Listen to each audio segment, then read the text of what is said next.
the melanin deficient have quite literally aligned themselves with the devil, biblically speaking. Think about it. They've taken the Bible and Christianity as a whole, knowingly corrupted it, took it around the globe, indoctrinating and fear-mongering people into doing their bidding under the guise of being good Christians or good followers of Christ and not going to hell. And they're still using that tactic now. The Bible says that the enemy comes to steal, kill, and destroy, does it not? What all have they done?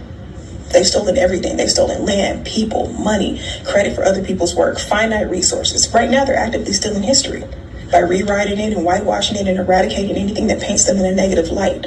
Yet they've convinced the masses that petty theft and looting is worse than the atrocities they've committed. And even more audaciously, they've made Black people the face of crime in this country. They've killed millions of people in some of the most heinous ways, and they're actively defending the extermination of a certain group of people right now.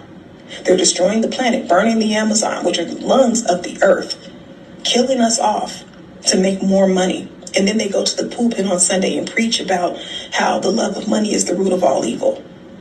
But look at what you've done. You play into those systems every single day. Those systems of marginalization and oppression, you play into them every day. They will preach that and then come up with another way to harm us for profit. Look at the systems that have been created due to greed. For-profit prison systems, this murderous healthcare system, predatory credit systems. Homelessness is being created because it's now being criminalized. So if you're homeless, it basically translates to slave labor. Because if you're homeless, you go to a homeless shelter, there's no room, they're going to kick you out. If you're on the streets homeless, which is now a crime in a lot of places, you're going to go to jail, where you're going to be forced to do free labor, slave labor.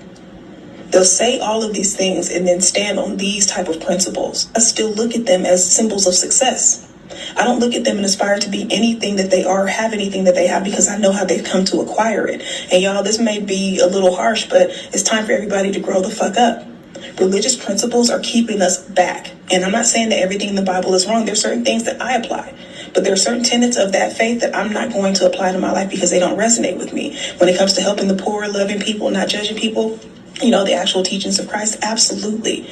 But anything meant to hold me back or make me feel like I'm less than, I'm not keeping that. And we got to get real about that. Look at the way that the stories are set up. You're telling me that I, as a female, a giver of life, came from the rib of a man? That's a way to make you think that you came second when you didn't. Women are the givers of life. Female is the default. Every mammal, including humans, in their embryonic stage began as female. They may develop into male later, but female is the default. So how did you create me if I'm the reproductive blueprint? It's not true. And we got to stop believing stuff just because we've been told this since we were a child. If it defies your sense of logic and reasoning, throw it out. And I've always been able to do that. That's why deconstructing wasn't hard for me. As soon as something doesn't make sense, I can throw it away. That's how it's supposed to be, because that creates balance. Now, religious people will tell you that you're being lukewarm, but that's another tactic to make you push yourself into religious extremism, which isn't healthy either. You need to be able to think critically. Religion does not push that. It wants you to do the opposite. And you got to stop falling for that. Like I say, you don't have to throw away every single thing, but there are certain things that don't resonate and shouldn't resonate because they're false. Look at the story of Adam and Eve. The reason that misogyny and patriarchy are perpetuated and run rampant in this country is because of principles and stories like this. You're telling me that God gave Adam a specific order. Eve gave him the fruit of the tree that he wasn't supposed to eat from. He ate it knowing he wasn't supposed to, and now we all live in a world of sin. Women go through unbearable childbirths and labor pains because they're being punished. Punished for what? Adam's decision. So they've been holding us accountable for the actions of men forever. And those stories set that precedent. And so many women will peddle these stories, and I don't understand that. You're peddling your own oppression. They have reduced you to basically child bearer and slave. And you guys are okay with that. It's time to start thinking for ourselves, y'all. I understand that it's hard to break those shackles, but you have to. You don't have